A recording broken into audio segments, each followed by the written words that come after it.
Hey there, good morning. Welcome to the drawing stream. So, you might notice that we changed the name of this from March Challenge drawing stream or something like that with this particular project that we're working on. I'm about to show it. And I changed that to the portrait portrait project, I think it is. So the reason for that is because I'm only working on it essentially 1 hour, maybe sometimes less, sometimes a little bit over an hour every week. And I just started getting to the point where I wanted to keep going, and I don't want to stop on this. So I'm going to keep going on it, and I want to show you exactly, what we would do in drawing this particular subject. Hey, Harry, good to see you out there on YouTube Live. So I'm excited about this because I'm not going to leave anything out. I'm going to show you week to week exactly how to do this. It might be a little bit slower, than what we would do inside a course. Obviously, it is a lot slower than inside a course. This isn't a course. This is, a free live stream. And so you're able, though, to ask questions. You're able to watch the process and interact with me. And, I welcome that. I think it's a lot of fun. I've been having a lot of fun doing it. In a course, I had this question pop up a couple of times through email. And yeah, a course is so different. A course is a program for me. Now, there are others who create courses that are not quite the same as what I create. I create a program. So I have pre-recorded material, I have written material, downloadable workbooks, but I also have a live element to my courses. So we meet once a week with those that are in the beginner's colored pencil course and those that are in face value. So those are some of the differences. There are a few others as well, but high level, that's the difference. Okay, so today we're going to go ahead and start back on the project here, and I want to pick up kind of where I left off. You remember what I was doing last week was we were working in this particular area over here by the eye with some solvent, adding some solvent there, and then it was lightening up that little bit of area that will represent the hair that is grabbing some highlights from the. I'm trying to find my pencil here. It's a little bit lighter over there, grabbing some highlights from the light source that's reflecting off of that. And so we've got a very dark area right next to a very light area. So that's what we were working on when we stopped last week. And so I want to pick up right there. And I think I might have been using, based on what I'm seeing here, I might have been using Crimson Lake by Luminance. And so instead, what I want to do now is, let me find my glassine. I want to use Dark Flesh. So I want this to be just a little bit darker than what it is right now. So, hey, Jan. Jan is over there on Facebook Live. Thanks for joining us. And by doing that, if we can use Dark Flesh, we're going to really deepen this shadow quite a bit. And we're going to smooth out this area. So I was trying to get just a lot of coverage and a lot of the white of the paper. This is, again, warm white Stonehenge paper. And it did cover up a lot of this area, and it filled in the tooth. So it did what we wanted it to accomplish. But now what I want to do is I'm going to come back in here. I want to be careful not to press real hard because I may want to come back in and make it even darker than what it is right now. Hey, Rosina, thanks for joining over on Facebook Live as well. Good to see you all out here. I was so excited about starting this today and starting back on this again today. Um, and it's raining outside, and that makes me even more excited to draw. I don't know why. I'm always excited to draw and create art, but it makes it even more so. That kind of day, that kind of feeling. I really feel the muse when it's raining outside.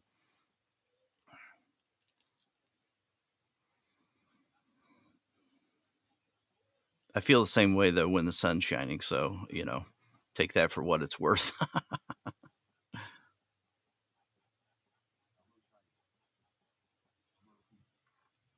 Hey, Shiny, how are you? Good to see you over here as well.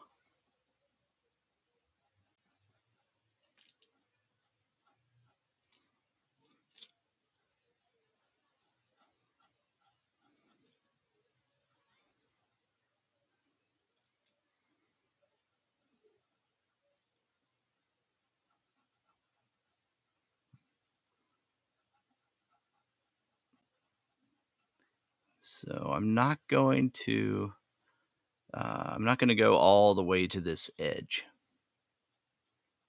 There are some things that we will leave out, and that's one of them. We're just going to sort of border the area a little bit with suggesting where that hair would be if we filled it in. So I'm in that tight little area there. I'll go ahead and switch over here. Might make it easier to see. Hey, Linda, how are you? Good to see you out here as well.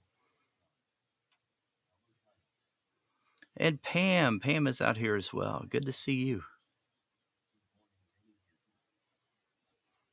Ah, I guess it's raining all over, huh?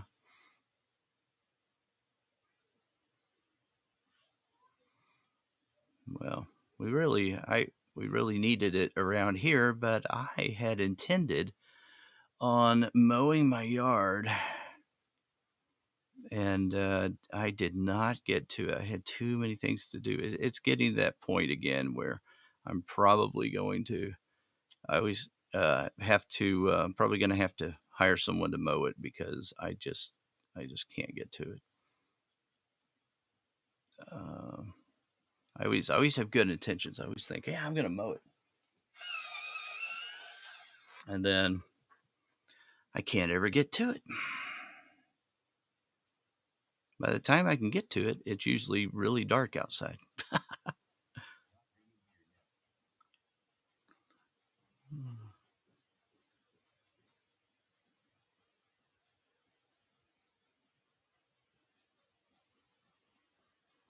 I hope you can see. I hope it's picking up on camera just how dark this area can be, and how saturated it is.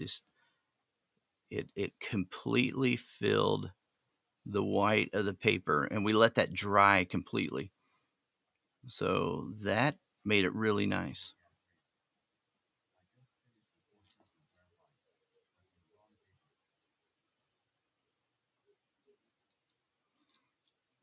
Rosina, why was it the wrong paper? You're talking about you just finished a portrait in graphite. That sounds really, really fun. Not sure why it was the wrong paper though. That's no good, right?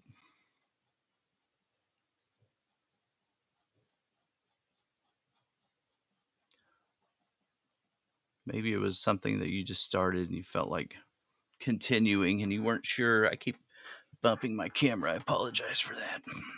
Try to be careful.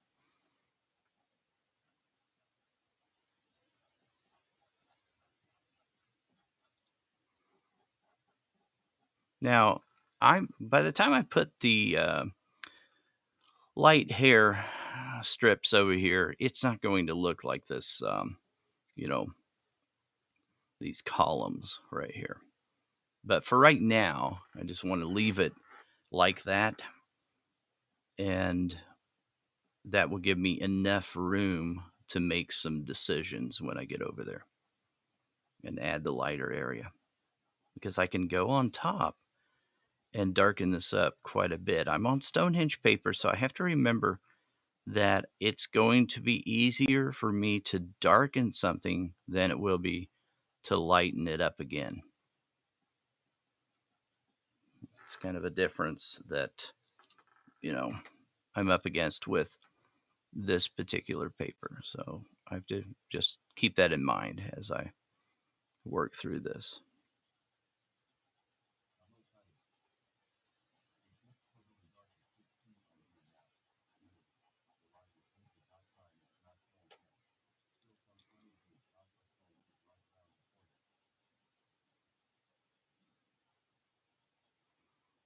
No, it's staying light out a long time for us, shiny. That's interesting.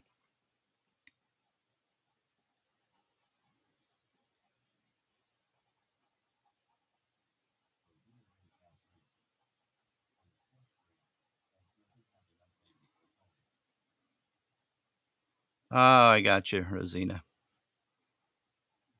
You're using a sketch book or sketch um, type of paper. So yeah, that makes sense. Not enough room for layers. Okay. Don't you love it though when a portrait just or any drawing just starts working out really well, no matter what what paper you're on or if you're just sketching. I love it when that happens. When you're not caring about the result, like in a sketchbook, and then all of a sudden, voila! It just starts turning out better than you expected.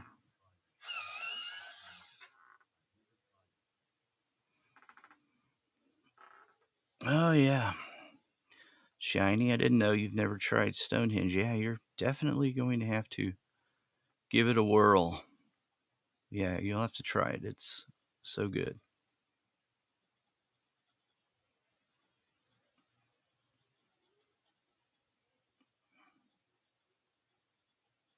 It's a very different surface.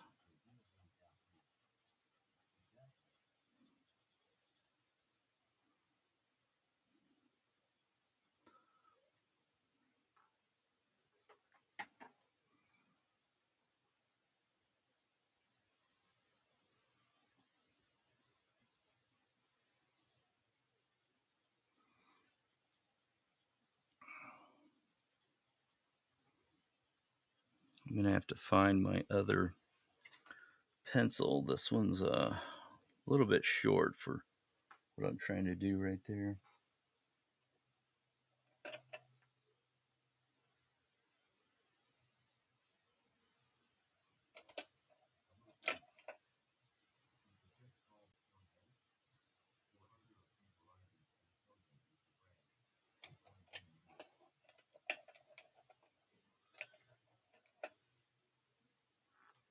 I've got so many dark pencils all in the same spot. I'm trying to find the right one here. So shiny. It's Stonehenge by Legion Paper, and there is one in particular. Let me go to the other camera view here. Um, that is the traditional Stonehenge paper. Uh, there are some other types of Stonehenge paper now, but typically what you'll want to look for is the one that just says Stonehenge, comes in white, warm white, craft, cream, fawn, silver, I think, silver gray, gray, some of those colors, and black, actually. But if it says something else, like I can't remember now, like there's some other identifiers with some of the other Stonehenge papers, um, like it'll identify the surface a little bit more, then it's not the traditional Stonehenge paper. Um, the name Stonehenge is also sort of a little subset of papers within the Legion paper brand.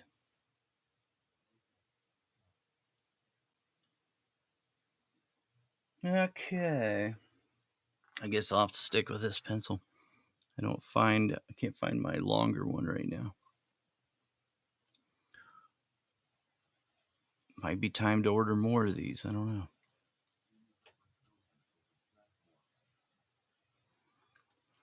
Pam is asking, do you prefer Stonehenge over Strathmore?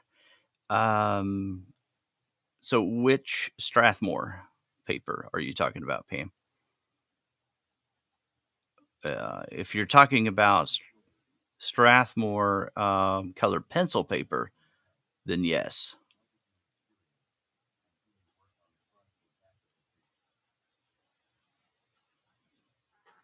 Let's see how that's looking. Harry says, some people say the sheets are far better than the pads. What is your experience and what do you work on front or the back of the page?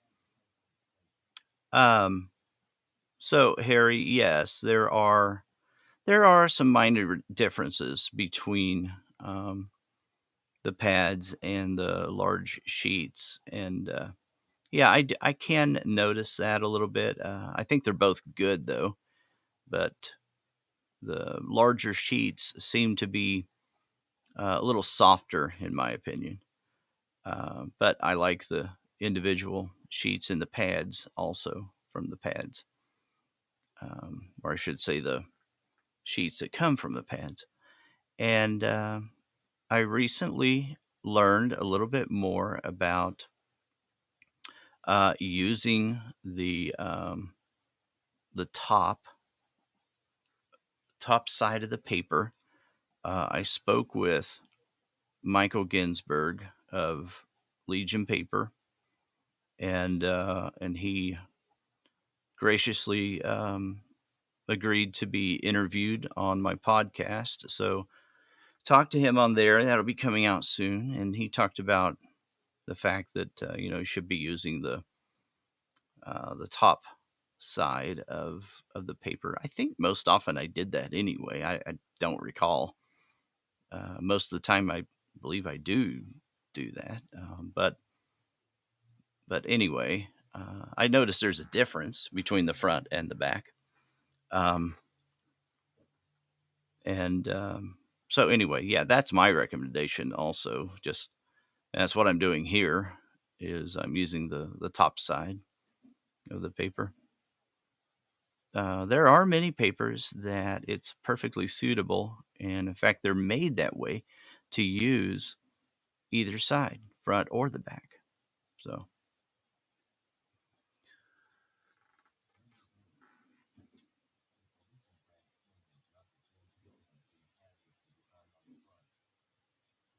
yeah, Linda is asking, is the Legion brand Stonehenge not the same Stonehenge in the pad with the design on the front? I'm not sure exactly what you're talking about, but I think I probably know. And the answer is that if it says Legion paper, I believe that that is a trademark belonging to the company. If it says Stonehenge, rather, that's a trademark that belongs to Legion paper.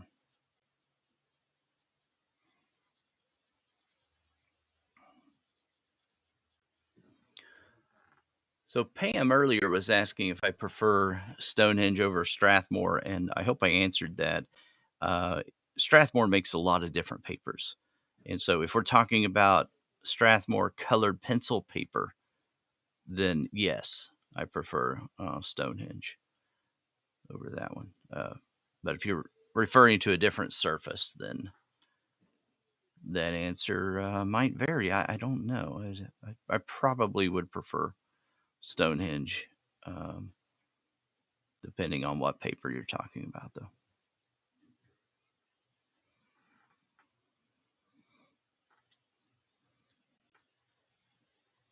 So Rosina, the top side is the one with less bumps. um, is a question I guess that Rosina is asking.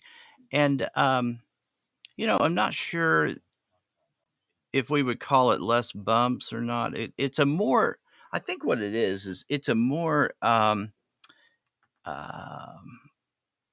consistent tooth on it. And the pattern is more irregular. I think on the back side, what you'll get once in a while is like some striations. You'll get some abnormal little areas once in a while. I don't know. I haven't noticed a big difference. I just noticed that I can get more layers on the top side, to be honest. If we're using my memory now here, so I'm trying to go off what I recall about the differences. Um, but one thing that you do want to do is just look at the paper, hold it up to the light, and look at it and say, okay, and look at the tooth of the paper every time you start to create a new drawing.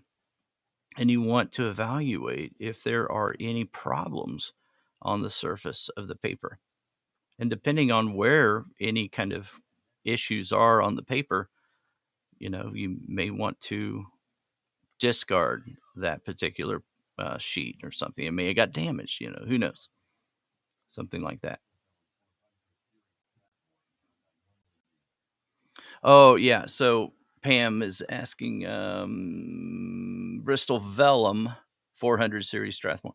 Okay, so yeah, so the series doesn't matter a whole lot to me, um, but the surface then, Bristol Vellum. Yeah, I do prefer Stonehenge over Bristol Vellum from Strathmore. Yes, I prefer the Stonehenge made by Legion paper over that particular paper.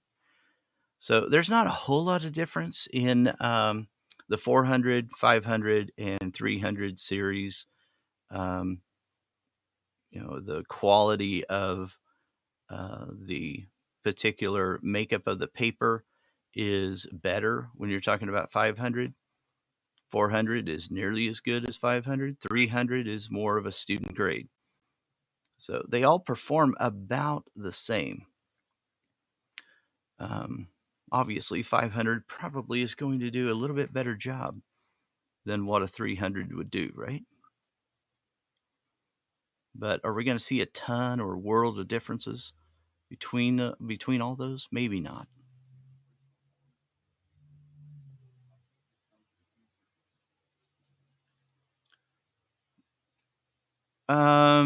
I don't.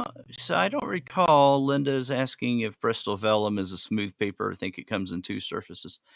I think you can probably get a Bristol smooth, maybe, or just smooth, and then you can get a Bristol Vellum. I think Vellum is a surface that differentiates itself from smooth, but I don't know if someone's looking online right now, you can probably answer that question quite quickly just by looking at the Strathmore website. So I'm not trying to be dismissive. I just don't recall without really looking at it very closely at the moment.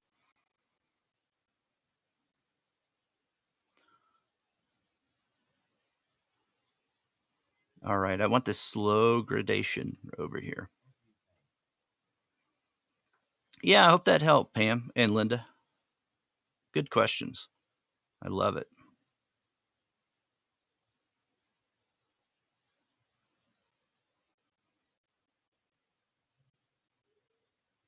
Okay.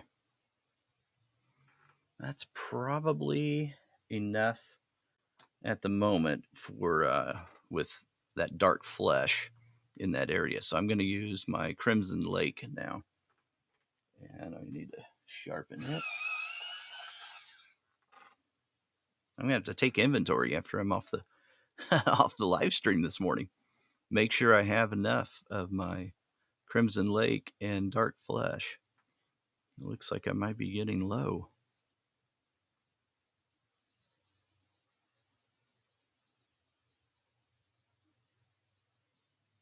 Makes you panic when you start getting low on pencils you use all the time.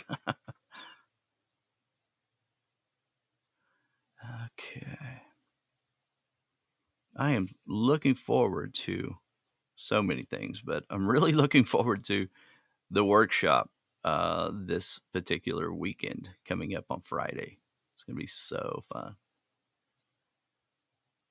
I think most of you are going to be in there. It looks like.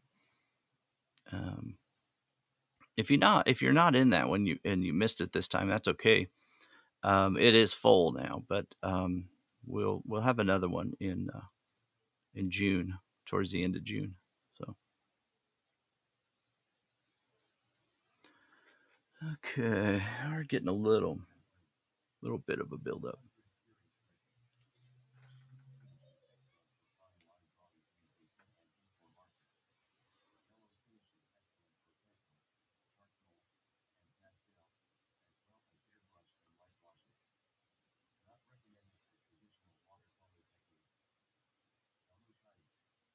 Here we go.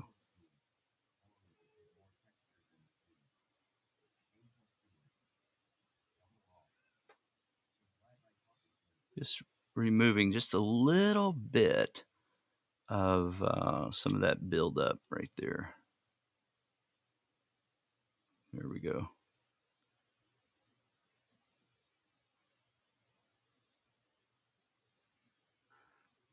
Pam, that might be a good discussion for us to talk about on office hours. So I think it's always an important thing to discuss and to talk about different surfaces. Hey, Angel, how are you? Thanks for joining us out here.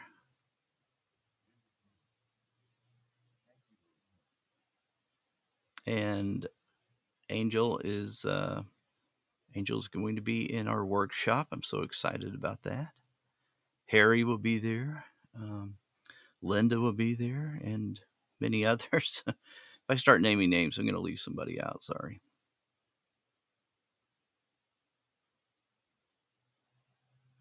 I am really excited about that drawing, though.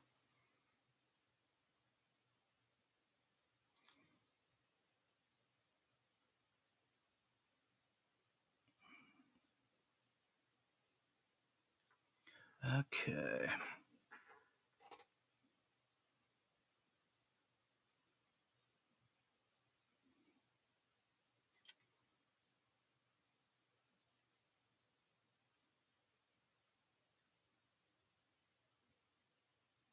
I hope you see what I'm trying to accomplish here with creating that smooth gradation. I'm going to switch over to my other camera here. I'm going to get really close over here.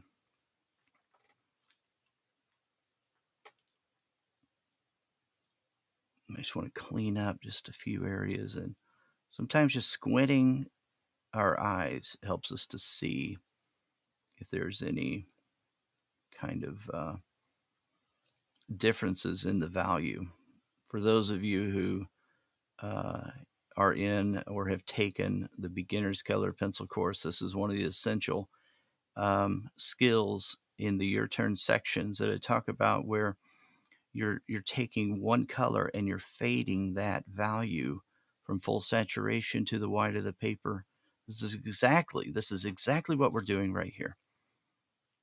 And we have to go back through here and look at it and clean up some of those areas. Now, some argue, oh, well, you can just use solvent and create a gradation. Um, Maybe that's possible a little bit on certain paper surfaces, but I think I've demonstrated how that would not work very well. It gives you blotchy, splotchy results. It fills in the tooth, so it accomplishes one thing, but it leaves you another problem that you have to address and deal with, and that is that edge that creates a little separation, a harsh separation in the value, and we don't want that. So that's what we've been working on this morning, is creating a darker area right here and fading into a lighter area. Now, it's a very, very, very slow tapered gradation. That takes a long, long time to get to the white of the paper because we're not there yet. It's all the way down here off the frame, in fact, if you're looking at it right now. So it takes a long time to get there, is my point. And the skill of being able to, do this, of working through it and accomplishing that, um, I think the skill isn't as much about drawing as it is about patience and the ability to see that slow gradation and know where to come back into the dark value and fill in, some of that area. So it's just something that, I'm working at constantly. I'm trying to get better at all the time because it doesn't just happen overnight that you're going to be able to see that. And I always think there's room for growth.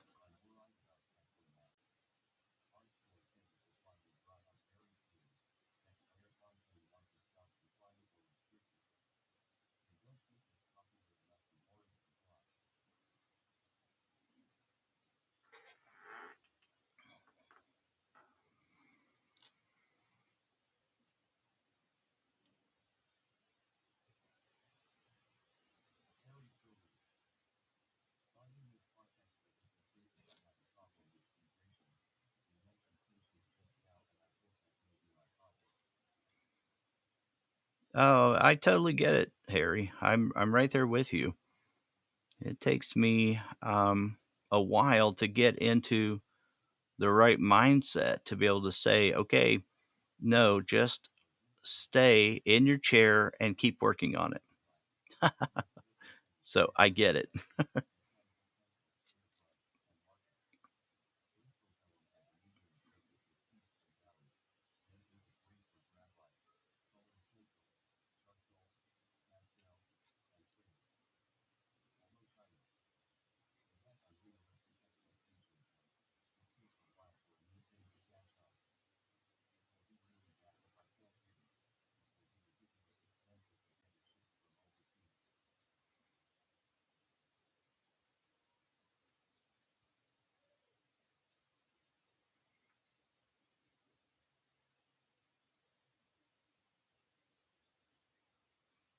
Rosina, it sounds like you're digging up some information from the Strathmore website, I guess, and on differences in paper.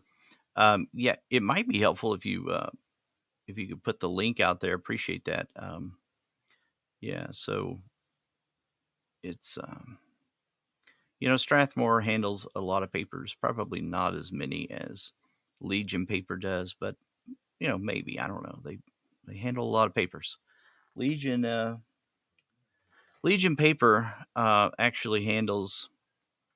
They supply over 3,000 different paper types around the world, and they use mills everywhere around the world.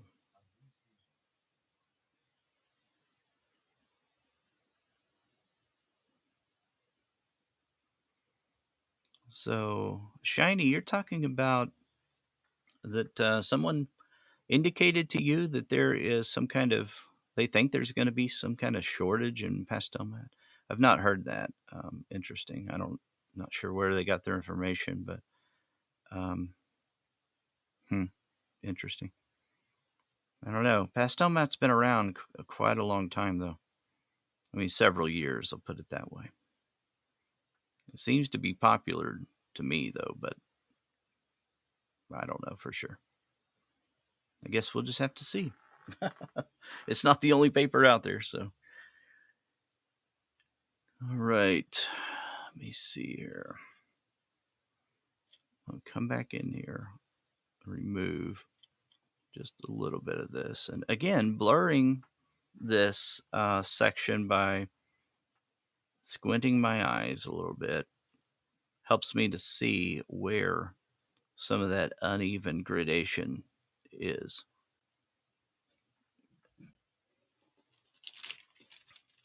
Another thing that helps me to see where the uneven gradation is walking away from it, getting away from it, and not just focusing on it for 5 hours at a time, because you start getting tunnel vision, right? You start not being able to notice things. Yeah, Pam, talking about pastel mat. I'm guessing being on back order. That that happens a lot with pastel mat and with some other papers, but and I think it's probably happening more recently because of just supply chain issues during the pandemic. Feels like we're over it, but we're really not. Feels like we're out of the whole mess of the pandemic, but it's just not the case. There's still ramifications and things that we're dealing with, little leftover things in some areas. Some areas are getting better, but had spiked even later than what you know you may be experiencing where you currently are. But yeah. Every time I order pastel mat, it seems like it's either 50-50. It's going to be available or it'll be on back order. But that happens to me with other papers as well, depending on the size and things like that. But yeah, I don't know if there is a shortage of it at some point. That's I guess we'll deal with it.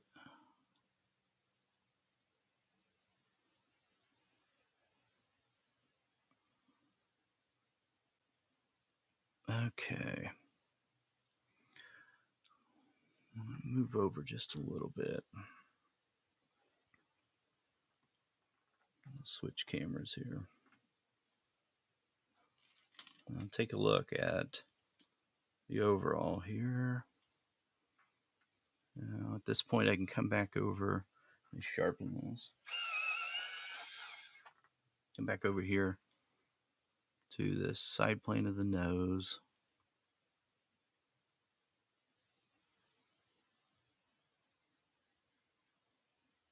Add a little more in here.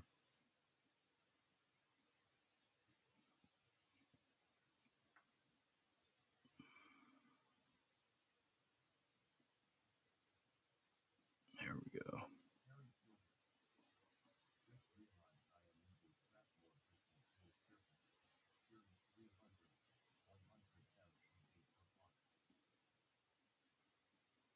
You're using that right now, Harry, for are you working on this project or something different? That's interesting. So for those of you that aren't on YouTube Live watching, Harry just said he just realized he's using Strathmore Bristol Smooth Surface 300, um, the 300 series and 100 pound. This project, awesome. Okay, we'll see that works. Yeah, I would recommend, if you're working on this project, you don't have to use your best stuff. Um, and that's a great paper, actually. But yeah, if you're working on something, to get the practice and to just put in the reps and work on um, practicing portraiture or practicing colored pencil, then yeah, don't use your best stuff every time, right? I think you would agree with that. I certainly try to hold to that and not just use my best paper every time. Very cool. All right.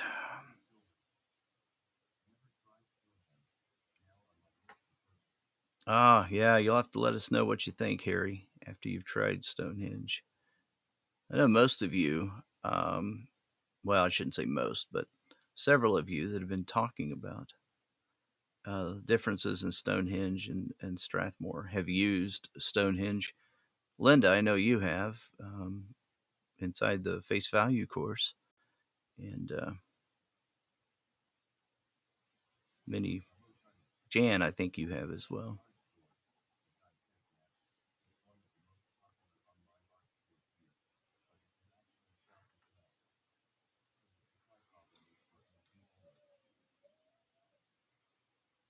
Oh, supply problem is for New Zealand. Okay, gotcha, Shiny. All right, so that makes a little more sense.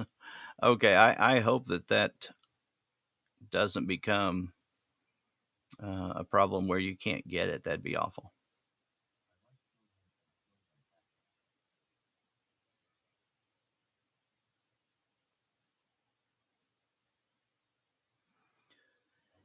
Yeah, so Jan says she likes the Stonehenge Aqua as well, and that is a recent paper that Legion paper came out with was Stonehenge Aqua, and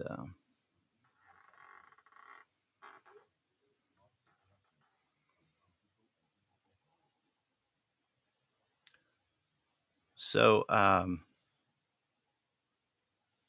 so Shiny's asking if I got real sick when I had COVID.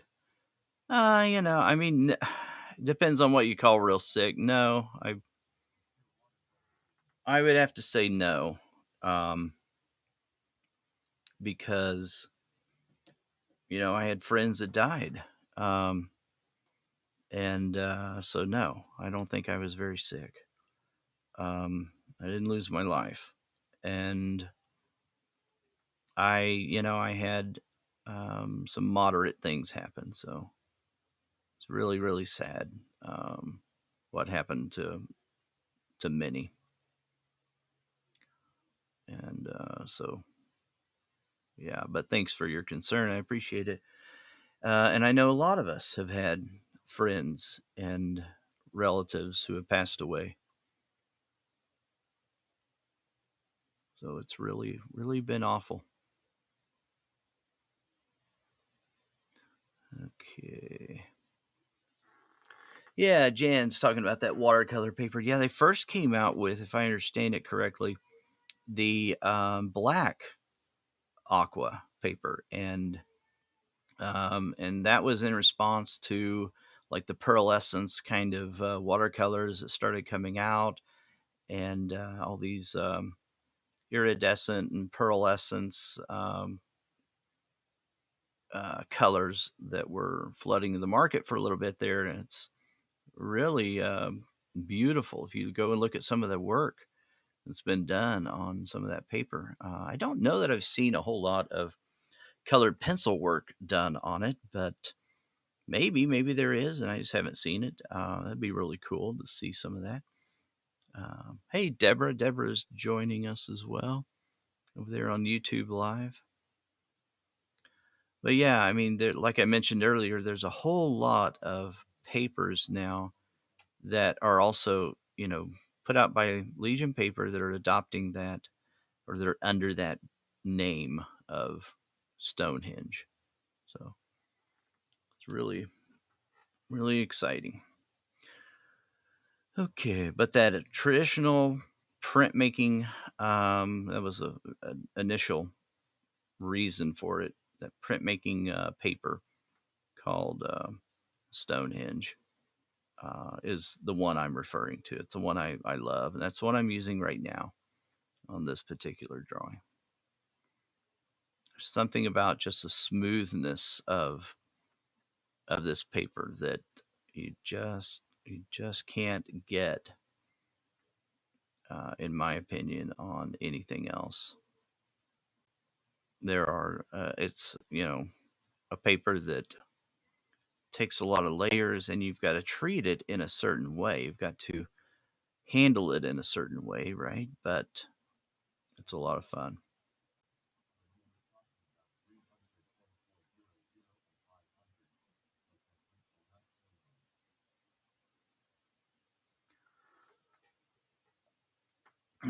Shiny, you're asking. Yeah, so when I was talking about 300, 400, 500, that is a series that Strathmore uses. So Strathmore uses that to differentiate the grade or the quality of the paper that they sell. So it doesn't refer to Bristol only. It refers to every. I don't think there's any exceptions. I think it's every Strathmore paper because they sell them according to series, and I think Rosina just copied and pasted a lot of information about what what they what some of those differences are regarding some of the surfaces and series. So, but I would go to their website, yeah, to be uh, to be real, sure about what they're saying the differences are. Okay, it may not show up a whole lot on camera, but when I'm using this Crimson Lake um, color, it's a red color. This isn't. It looks really dark, and it is dark. But I think you noticed when I put solvent on it over here, it became more saturated as a red, and it presented more as a red than it did a dark brown or anything. And this kind of the look that it has when you're first applying it to the paper, and before you actually mix it with any other colored pencil. If you went on top of this with a lighter color, for sure, then you would notice that this is, this is a red.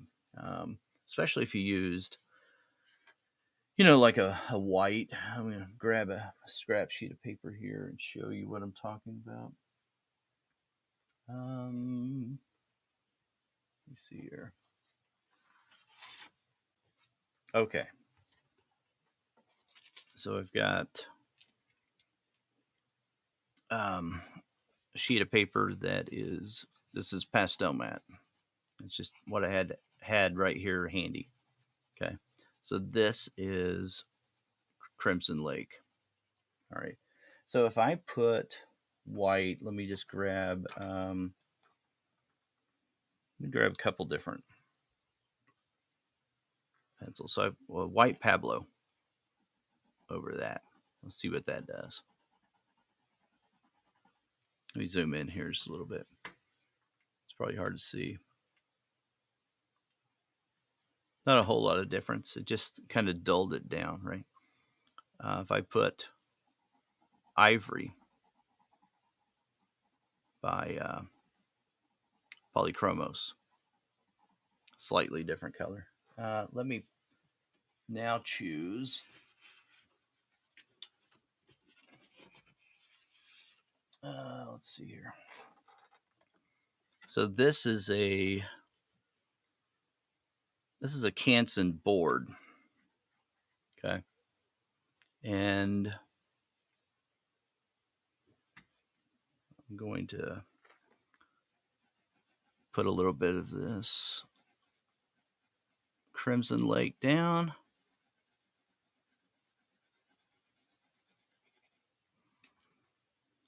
Now I'll come back in here with Ivory. Now, I hope you can see that it appears to be more red than it did on Pastel Matte. Pastel Matte, we did not fill in the tooth. I'm going to use that white Pablo.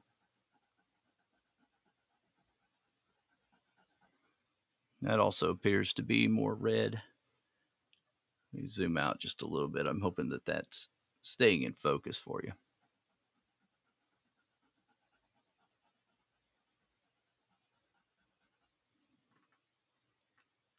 Hope you can see those differences. Let me grab what we've got on Pastel Matte. So this is what we were using, Pastel Matte, just to show you the differences there.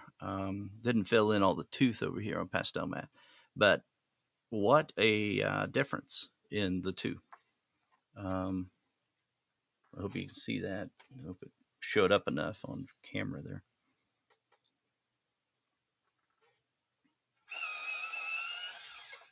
Sharpen that up again.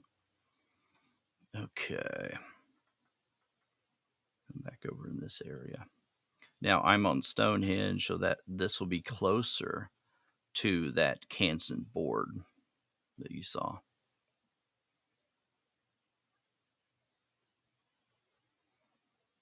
I think that illustrates the reason why it's important to always test on the same surface that you're drawing on. Test on a separate sheet of paper, um, but use the same surface that you're drawing on. Don't test on your project. Test on a scrap sheet of paper. You're going to sacrifice one of your pieces of paper or boards or whatever it is you're using. Like if I'm on Stonehenge warm white, then I'm also going to test my colors, my combinations, my recipes, my combination of colors. I'm going to test that on warm white Stonehenge paper. I'm not going to test on something different. And then, because if I did that, I would come over to my project and be shocked that it performed differently. And it looks so much different than what my test was.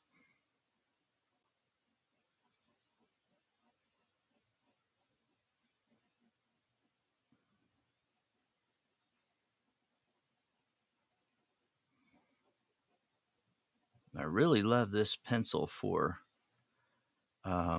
skin, and it's going to be great for mixing together that Herculaneum red, ivory, and the some of the neutral colors, and also like um, dark flesh 5%, I think it is, and the light flesh 10% also. It'll really blend well with all of those.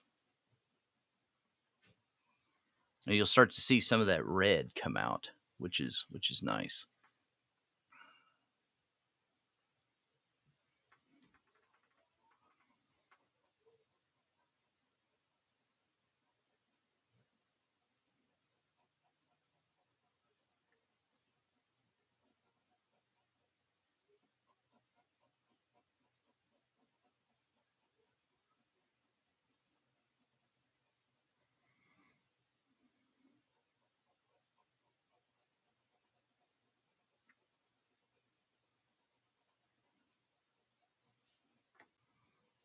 Now, I have to remember also when I put my subsequent layers down on top of this, once we get more of this color down, that I'm not just blending with this Crimson Lake, I'm also blending with my Polychromos Burnt Sienna layer. That was the initial layer, remember? That was so long ago that we put that down, but that's what's underneath here. And so it's going to blend with all of those.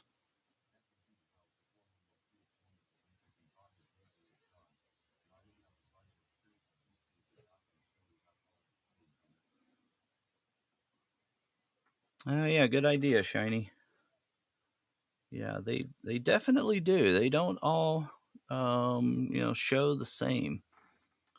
And I've seen artists make that mistake um, before. I have made that mistake before, and you only have to kind of learn that one time to know. Okay, there's going to be differences.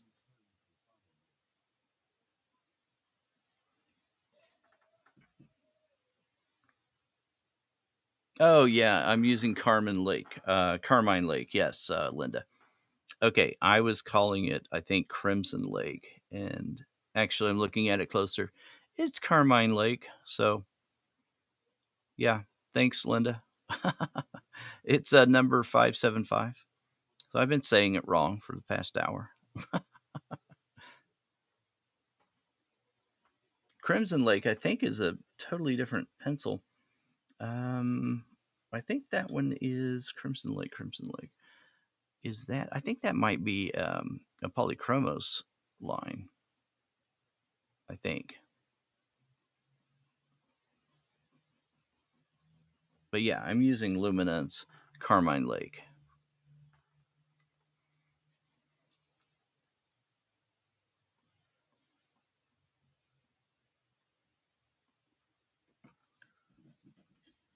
Okay.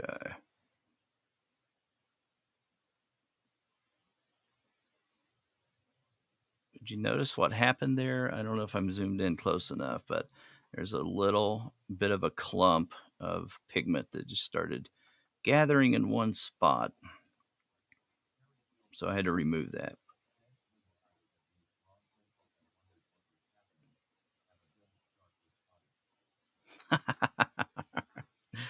Yes. Yeah. I'm laughing at Harry's comment. He's absolutely right. Yeah. Thank you, Linda. That was such a good catch. You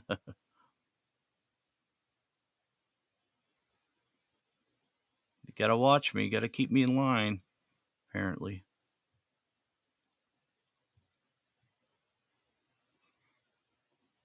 I'll tell you the wrong colors.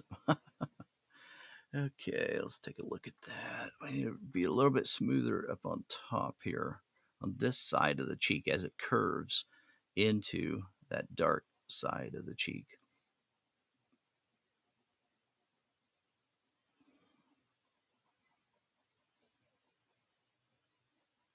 So I want to use probably even lighter pressure right here in this area because I'm wanting to push. I use that term a lot, push. But really, what I'm meaning is I'm wanting to create a darker value, but it's not as dark as this value over here. But I want this to be a logical, slow gradation, just like we're doing here from dark to light. We're doing it right here, dark to light. So I'm going from light to dark. And the way I'm doing that, the way I accomplish that, starting in the light area and going to the dark, is I use a lighter touch, much, much lighter pressure to the tip of the pencil. And then, I can go down this whole strip. And then as I move over into this darker area, I can apply a little more pressure and think about the angle that I'm using to the tip of the pencil as it's applied to the edge or to the surface of the paper, right? Now I've got a lot of buildup of that burnt sienna on the bottom of this right now, so it doesn't adhere quite the same way. I gotta sharpen this one more time.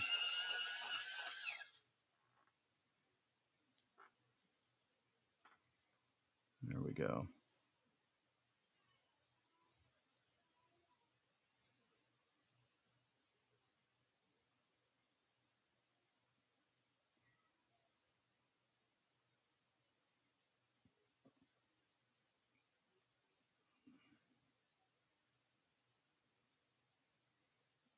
So I don't want this value right here, though, to match this value over here. And if it starts doing that, then I can darken up this area.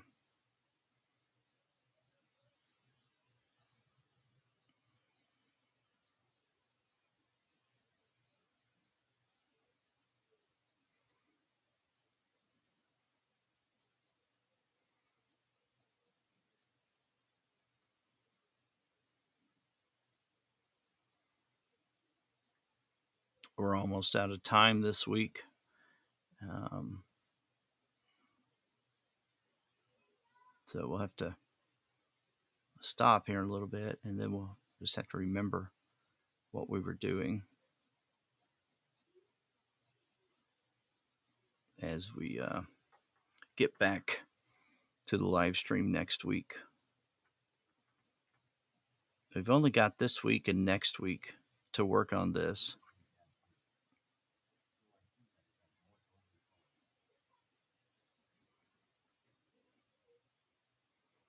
we only got this week and next week to work on this before I'm going on a vacation. And during that vacation, and I don't know that I've done this in probably 5 years or something like that. But during the vacation, I'm not going to be working. And so it's going to be different for me not to do that. So I will be not live streaming for about 3 weeks, is what it will be. It'll end up being. Um, Not going to be as connected, not going to be as much online. Trying to reconnect with the whole reason why I chose this career path and chose to do art full time.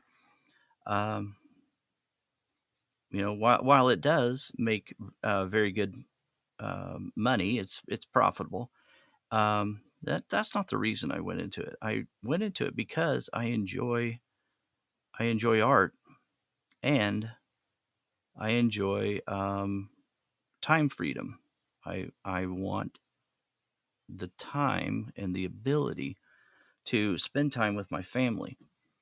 Um, but I've kind of gotten away from that.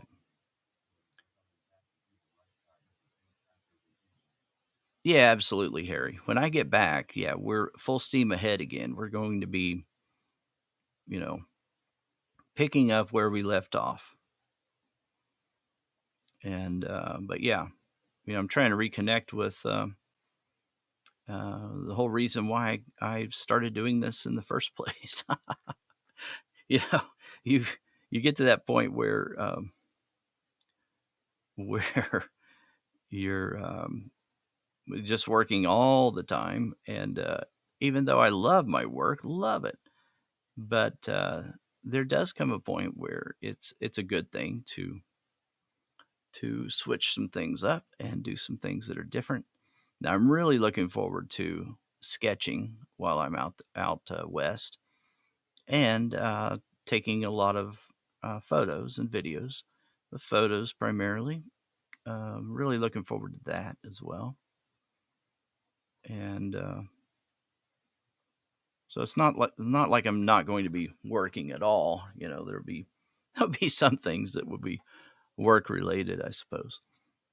But yeah, I think it's important for everyone, for each of us, to take time and do things. Yeah, yeah, that's exactly right, Harry. Thank you. Yeah, it's a time of R&R, right? Um, we're gonna we're gonna go to Yellowstone um, National Park. Thanks, Jan. Yeah, we're gonna go to Yellowstone. We're gonna go to Grand Tetons. We're going to Canyonsland National Park, Canyonlands National Park, I guess it's called. Um, gonna go to some of the areas over there in Moab, Utah, and yeah, I'm looking forward to it. It's gonna be, hopefully it'll be a fun time. We'll see.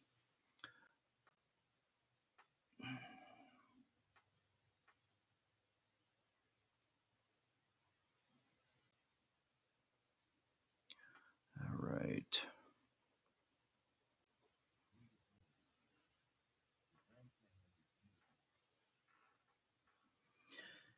Yeah, yeah, we're not going to the Grand Canyon on this trip, Linda, but yeah, um, we're going to go to Mount Rushmore as well. I don't know if I mentioned that, but yeah, there's a lot of things we're going to be.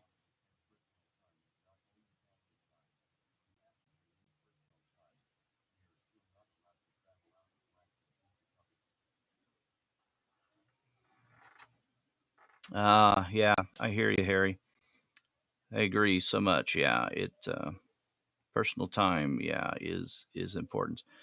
Yeah, and I mean, there's a risk that because I was wanting to kind of take this trip 2 years ago, or well, during the pandemic, I guess, and so a year ago, and it just wasn't the right time to do that, and but I'm wondering now if everybody is going to have the same plan and be like, okay, now's the time to go, since I don't have to wear a mask anymore, and so it may be extremely crowded, but that's all right.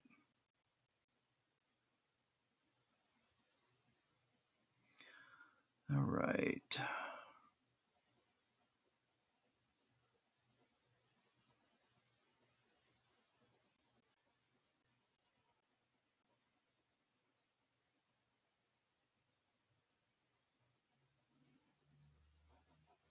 Now, I'm using an extremely light touch right here,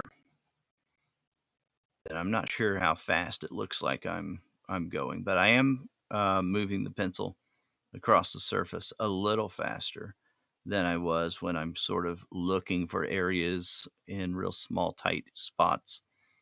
When I'm trying to use this linear stroke, then yeah, I am moving the pencil a little bit faster. Not fast, but faster than what I would if I'm looking for areas to clean up and to be very careful and measured in, as I want coverage when I'm using this linear stroke. Okay. I hate to leave it like this. I just keep looking at areas that I want to smooth out. But, I could be here another hour or two doing that. And I've got other things I got to get done today, or I'll create a mess for myself.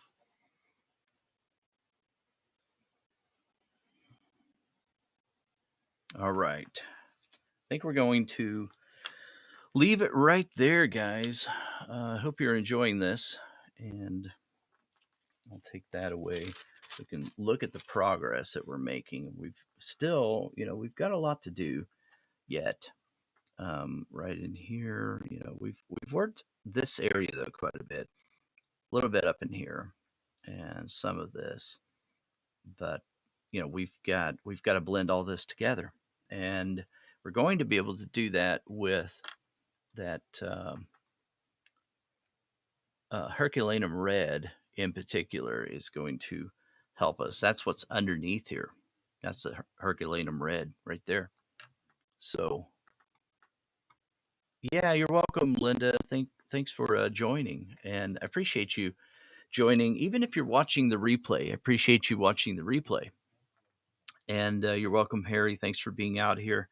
Everyone, thank you for participating in this. It wouldn't be the same if you weren't here.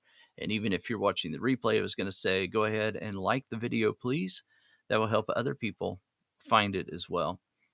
Subscribe to the YouTube channel if you're over there on YouTube. I would appreciate that. And I'll talk to you next time. And we'll continue on this drawing next week. So can't wait for that.